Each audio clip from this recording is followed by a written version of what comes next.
Alright, greetings everyone, here from New Hampshire, up here in the North Woods. You can see there's a road right out front, but across the street is a woodlot, and that's where this wood comes from. Up here in New Hampshire, traditionally, we've heated our homes with wood here. Not so much anymore, although here in this house we do heat a little bit with wood in the winter. And I want to show you how we split wood here. Can I make a video? Yeah, I'm making a video. So, I've got this one set up, and you can see I've got a wedge here. I hammer the wedge into the log. There's definitely an art to doing this. You have to find where the grain of the wood is. I'm trying to work with the grain. So get that. There we go. Okay. So that one split pretty nicely, and you can actually see on this piece of wood there's a lot of insect holes in there. So this wood was being eaten by probably some kind of beetle larvae, and it's weakened the wood a little bit. But one of the reasons I like to split wood, in addition to the fact that it's useful, is you can learn a lot about wood this way. Each kind of wood has a very distinctive smell, and when you split it open and get to just smell that really fresh wood, it's really something special. This particular species is a red maple tree, and that's the other thing, is you get to know the different kinds of wood, the different hardness of wood, and yeah, you can really learn a lot about trees this way. Red maple is what I would call a semi-hardwood.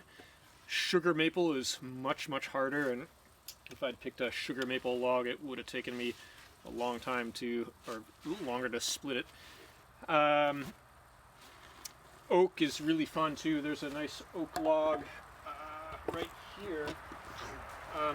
Oak is very hard wood as well, but oak wood looks a little different inside. It has these really nice large pores. That's the xylem pores. Hard to split unless you get it right on the grain. And oak has a very distinctive smell. It smells a bit like, I think it maybe a bit like wood glue almost, and sort of has a little bit of the same color too. Maple, on the other hand, has a much lighter color. So yeah, you can learn a lot this way. And you know, I think the process of splitting wood and participating in wood splitting also makes you realize that you're part of a system, and it's a system we don't think about so much anymore because we tend to be removed from Earth's systems. It's a system of sustainability, and when I think about it, you know, we're burning logs in the fireplace. We are releasing the sun's energy because the process of photosynthesis involves taking energy from the sun, taking carbon out of the air, and storing it in the form of wood. So when we wood, we're releasing, let's say we burn an entire tree over the course of a winter at our house, we're releasing all of the energy that went into that tree and all of the carbon that went into that tree over the past, 30 to 100 years, depending on how old that tree is. So we are participating in the carbon cycle here, and through doing that, I think we get a better understanding of, what our energy needs are and where that energy comes from. And I think that's something that is often lost in this day and age. And so if we want to live sustainably here in the North Woods, we need to think about, how many trees do we have here? How many trees are we taking out in the winter? And will we have enough for next year?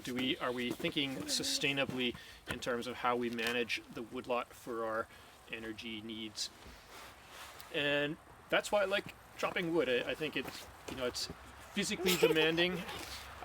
you realize how hard life was in the old days, and you also feel like you're part of the ecosystem a bit more than sometimes we feel in this day and age.